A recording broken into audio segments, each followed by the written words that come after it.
Assalamualaikum warahmatullahi wabarakatuh. Perkenalkan, nama saya Abdullah Khairul Ajam dari kelas 11E. Di sini saya ingin membuat video pengayaan matematika, yaitu menjelaskan diagram pencar. Diagram pencar adalah grafik yang menampilkan titik-titik data pada koordinat kartesian, di mana setiap titik mewakili pasangan nilai X dan Y dari dua variabel. Diagram pencar membantu dalam mengidentifikasi pola, tren, dan korelasi dalam data. Korelasi dalam diagram pencar adalah konsep yang digunakan untuk menggambarkan hubungan antara dua variabel numerik. Korelasi bisa bersifat positif, negatif, atau tidak ada korelasi sama sekali.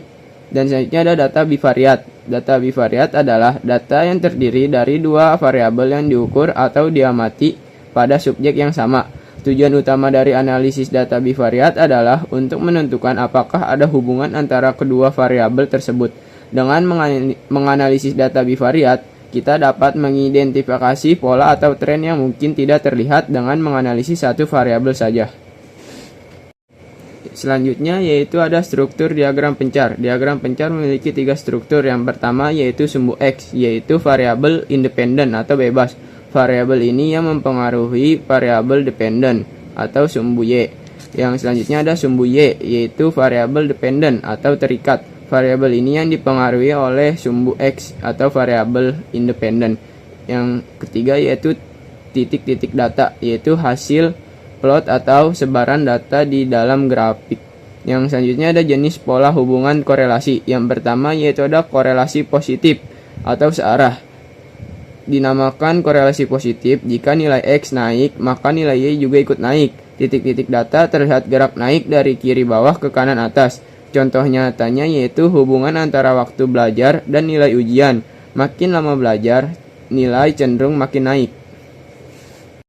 Yang kedua yaitu korelasi negatif atau berlawanan arah. Dinamakan korelasi negatif karena nilai X-nya naik dan sedangkan nilai Y-nya malah turun. Titik-titik data terlihat bergerak turun dari kiri atas ke kanan bawah. Contohnya yaitu hubungan waktu bermain game dan waktu tidur. Makin lama main game, maka makin sedikit waktu tidurnya.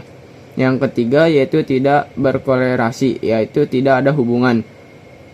Dinamakan tidak ada korelasi karena titik-titik data menyebar secara acak dan tidak membentuk pola garis sama sekali.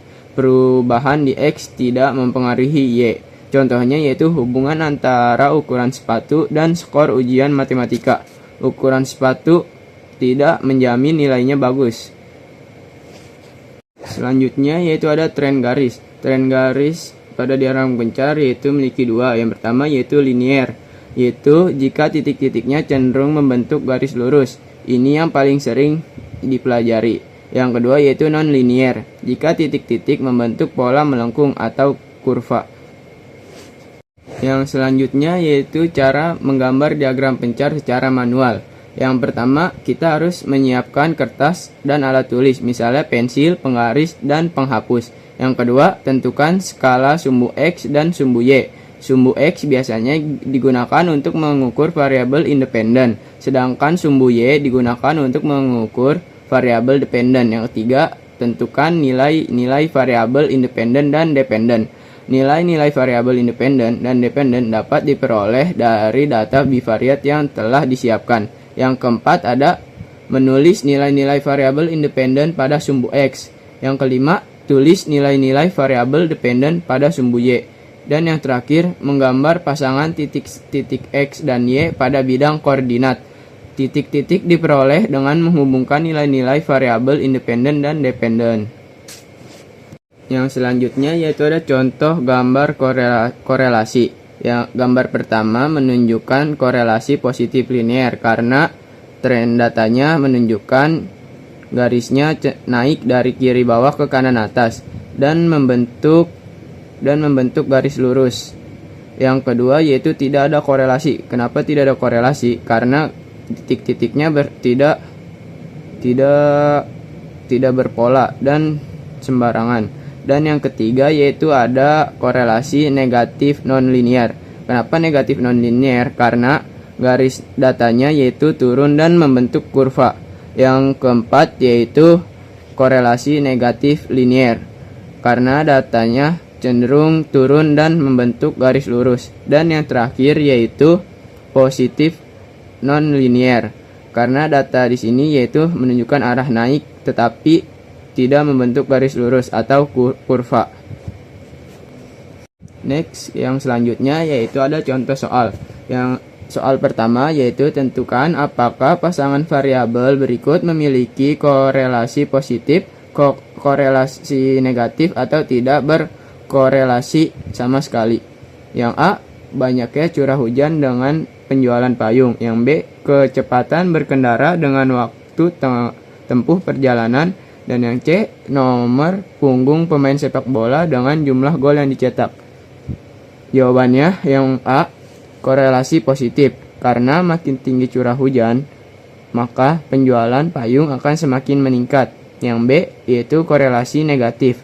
Karena makin tinggi kecepatan kendaraan, maka waktu tempuh yang dibutuhkan justru makin sedikit, yaitu maka akan cepat sampai. Yang C, yaitu tidak berkorelasi. Karena nomor punggung hanyalah angka identitas, tidak memengaruhi kemampuan atau gol yang dicetak oleh pemain. Soal nomor 2. Perhatikan gambar diagram di samping ini. Gambar ini menunjukkan korelasi apa? Jawabannya yaitu gambar di samping ini memiliki korelasi positif linear karena titik-titik data membentuk garis miring ke atas dari kiri ke kanan dan membentuk garis tegak lurus. Cukup sekian penjelasan tentang materi diagram pencar dari saya. Kurang lebihnya mohon maaf. Wassalamualaikum warahmatullahi wabarakatuh.